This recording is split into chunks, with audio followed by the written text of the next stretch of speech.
اسی آیت میں ہے امام کے ظہور کی تاریخ. اب اگر کوئی پوچھے کہ تمہارا امام مہدی کب آئے گا، اس کو یہ تاریخ بتائیے.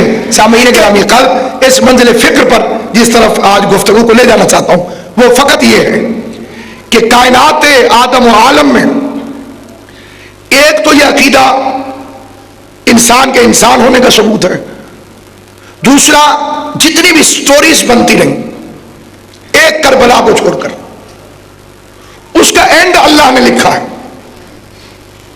جتنی سٹوریز ہیں آپ انہیں پڑھیے، ان میں بڑا بڑا سسپینس بھی ہے، لیکن سٹوری کا اینڈ خود اللہ کو کرنا پڑا. موسیٰ نے فرعون کو للکار دیا، بڑی جرت ہے اتنے بڑے بادشاہ کو بے سر و سامانی کے ساتھ ایک بھائی کے ہوتے ہوئے للکار دینا. لیکن اینڈ کیا ہوا؟ ادھر دریا ادھر فوجیں، بیچ میں بیچارہ موسیٰ، پیچھے بھی موت آگے بھی موت.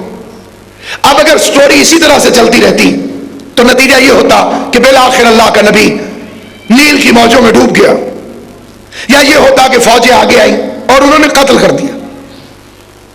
بیچ میں خدا آ گیا، اس نے موسیٰ کو معجزے سے پار نکال دیا اور سچا خدا جھوٹے خدا سے لڑنے لگا. اب فرعون کے پاس شکست کے علاوہ کون سا چارہ ہے؟ ہارے گا نہیں تو اور کیا کرے گا؟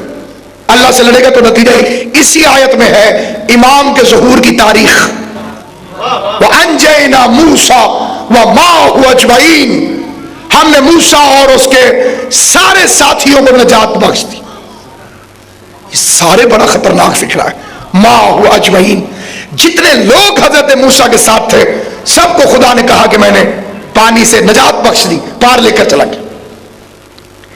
بڑے خطرناک قسم کے لوگ حضرت موسیٰ کے ساتھ اس مارکے میں پار گئے، حتیٰ کہ سامری جادوگر بھی پار چلا گیا، وہ بھی حضرت موسیٰ علیہ السلام کے پیچھے پیچھے تھا.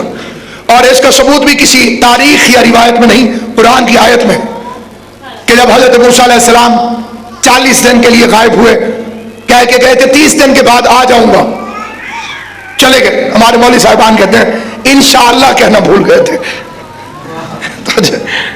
حکمت خدا بندی اس سے کہیں بلندر ہے. 30 دن کے لیے گئے، اللہ نے کہا کہ چلہ پورا کیجئے، 40 دن ٹھہریے یہاں پر. خالی 10 دن کی غیبت، 30 دن بتا کر اور 10 دن بغیر بتائے. 31ویں دن نیچے بیٹھا رہا سامری قوم کو لے کر، حضرت نہیں اترے. اس نے کہا یہ آئے گا ہی نہیں. اور اب بہار انوار سے قول سن لیجیے امیر المومنین، ہمارے قائم کی غیبت اتنی طویل ہوگی کہ ہماری محبت کا دم بھرنے والوں کی اکثریت منکر ہو جائے گی کہ گویا مولا آئیں گے کہ نہیں آئیں گے. اور کئی لوگ اسے خالی ایک کہانی سمجھنے لگیں گے، اور ایسے میں ہمارے قائم کا ظہور ہوگا. 10 دن خالی 10 دن غائب ہوئے حجت خدا حضرت موسیٰ علیہ السلام. ہر ایک کو خدا نے غائب کیا، ہر ایک کو، ہمارے نبی کو بھی غائب کیا، تھوڑی دیر کے لیے صحیح، لیکن غیبت ہر ایک کے لیے لکھی. غائب ہوئے. سامری نے کہا کہ یہ جو نہیں آیا یہ آئے گا بھی نہیں، انتظار فضول ہے. اللہ کو دیکھنے کا شوق یہودیوں کی بڑی پرانی خواہش ہے، آج تک یہ شوق ان کا ختم نہیں ہوا. ابھی تک اللہ کو کرسی پر بٹھاتے ہیں گھنگری والے بال بھی کہ خدا نظر آئے گا قیامت کے دن کرسی پر بیٹھا ہوا. یہ سارا کا سارا عقیدہ اس میں اسلامی ہے ہی نہیں. جیسے کہ نے فرمایا فلسفے پہ یونان چھا گیا، ویسے عقیدوں میں یہودیت چھا گئی. خیبر کی جنگ کے بعد یہودی نے مسلمان سے کوئی لڑائی براہ راست آ کر نہیں لڑی. اس کے بعد لڑاتا تو ہے لیکن لڑتا نہیں. اور یہ خیبر جو تھا یہ خالی ایک قلعہ بنا کے پیش کیا جاتا ہے، یہ ریزرو بینک تھا یہودیوں کا، جس میں ان کی 2000 سال کی دولت اکٹھی پڑی ہوئی تھی. جمع مال ہوا عددا، یہودی کی صفت قرآن نے بتائی، مال جمع کرتا ہے اور اسی کو گنتا رہتا ہے. جہاں یہ صفت پائی جائے سمجھیے یہودیت کے اثرات موجود ہیں. اللہ کی راہ میں اگر خرچ کرنے کا کوئی مصمم ارادہ یا کوئی تحریک پیدا نہ ہو، کوئی پریکٹیکلی اثر نظر نہ آئے، تو سمجھیے کہ یہودیت کے اثرات ہیں. مال کو جمع کرنا خدائی رزق پر عدم اعتماد ہے کہ کل دے گا کہ یہ نہیں دے گا. خدا کی راہ میں فضول خرچی کی حد سے ذرا پہلے اور خدا کی راہ میں خرچ کرنے کے عقیدے اور نظریے کے ساتھ. انہوں نے کیا کیا؟ انہوں نے کہا کہ اب لڑو نہیں، اب بندے خریدو. یہ بڑی سینسٹیو بات ہے، طریقے سے عرض کرنے کی کوشش کر رہا ہوں. انہوں نے کیا کیا کہ پرسنالٹیز کو خریدنا شروع کر دیا. بڑی بڑی شخصیتیں جنہیں بڑی بڑی کہا جا سکتا ہے وہ یہودیوں نے خرید لی اور ان کے ذریعے سے عقیدے کو ٹرانسفر کیا، اپنے مذہب کو ٹرانسفر کیا مذہب اسلام کے اندر. یہاں تک کہ ایک بہت بڑی شخصیت حضور کے سامنے بھی یہودیوں کی کتاب توریت پڑھنے سے گریز نہیں کرتی تھی. حضور کے سامنے تلاوت کرنا شروع کر دینا. صحیح بخاری کی فکرے ہیں، حضور نے فرمایا کہ آج اگر موسیٰ آ جائے تو وہ بھی میرے پیچھے چلے گا اور تم موسیٰ کے پیچھے چلنا چاہتے ہو. اس کا پس منظر اگر آپ دیکھیں گے تو ایک منظم ترین سازش. اور وہاں پر یہودیوں کی خواہش، اللہ دکھا دو. سامری نے سونا اکٹھا کیا، سونے کو پگھلایا، اس سے ایک بچڑا بنایا. بچڑا علم الناس پبلک سے بولنے لگ گیا. اب ظاہر ہے کہ بچڑا آ جائے اور وہ کہے کیا حال چال ہے، اگلے بندے کے تو اوسان ختم ہو جائیں گے. انہوں نے کہا یہ تمہارا خدا ہے، موسیٰ نے تو نہیں دکھایا تھا، میں تمہیں دکھا رہا ہوں. یہ ہے توحید کے خلاف ایک بین الاقوامی سازش. اللہ کو چھوڑو اور جانور کو خدا مانو، اللہ کو چھوڑو اور سانپ کو خدا مانو، اللہ کو چھوڑو اور کنکر کو شنکر مانو، اللہ کو چھوڑو اور سورج کو خدا مانو، اللہ کو چھوڑو اور ستارے کی عبادت کرو. یہ شرک والوں کی پوری تاریخ ہے. کبھی پتھر کو خدا ماننا، کبھی سانپ کو خدا ماننا، کبھی سورج کو خدا ماننا، کبھی عیسیٰ کے سامنے ماتھا ٹیک کر اسے خدائی کا شریک سمجھ کر اسے خدا کا بیٹا کہہ کر عبادت کے لائق سمجھ لینا. توحید محفوظ ہے 12 اماموں کی آغوش میں. اس لیے ہمارے پہلے امام نے بت کو توڑ کے رکھ دیا کہ پتھر خدا نہیں ہو سکتا، سانپ کو چیر کے رکھ دیا جانور خدا نہیں ہو سکتا، سورج کو پلٹا کے رکھ دیا سورج خدا نہیں ہو سکتا، ستارے کو دروازے پہ اتار دیا ستارہ خدا نہیں ہو سکتا، سجدے میں سر رکھ دیا انسان خدا نہیں ہوگا.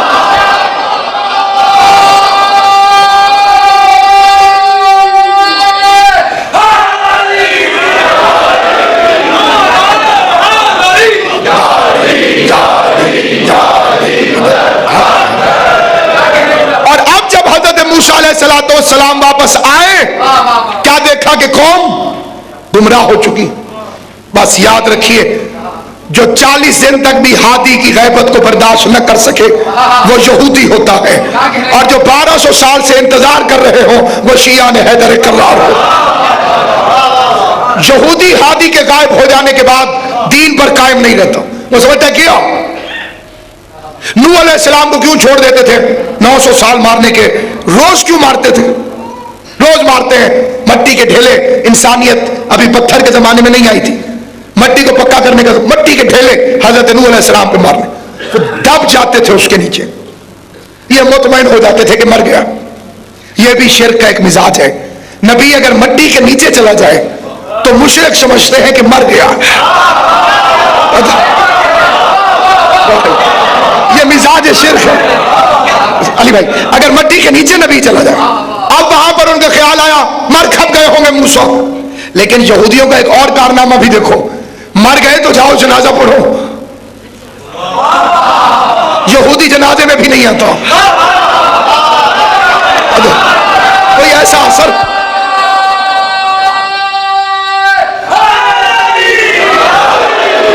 اب حضرت موسیٰ آئے تو پہلے اپنے بھائی کو پکڑا، حضرت ہارون کو. قرآن کہتا ہے بالوں سے پکڑ کے. یہ گمراہ ہو رہے تھے، تو چپ کر کے کیوں بیٹھا رہا؟ کہ مجھے ان کے زیادہ گمراہ ہو جانے کا خطرہ تھا. کبھی کبھی نبیوں کے وزیر اس لیے بھی تلوار نہیں اٹھاتے کہ ان کی گمراہی میں اضافہ نہ ہو جائے. اب حضرت موسیٰ بڑے بہادر آدمی، انہوں نے تو نوٹس نہ لیا بچڑے کا، لیکن قرآن کہتا ہے کہ تھوڑے سے حیران ضرور ہوئے کہ یہ بولا کیسے. ہو سکتا ہے معلوم ہو، بتانے کی خاطر پوچھ لیا، اور اللہ نے ہمیں بتانے کی خاطر ان سینٹینسز کو قرآن بنا دیا. سامری کو پکڑا ہوا ہے گریبان سے اور اٹھا کے نیچے پھینک دیں. اور جب دیکھا کہ وہ بہت زیادہ مار کھانے کے بعد بیان دینے پہ آمادہ ہو گیا ہے تو اب اس سے پوچھا فما خطبک یا سامری ہو،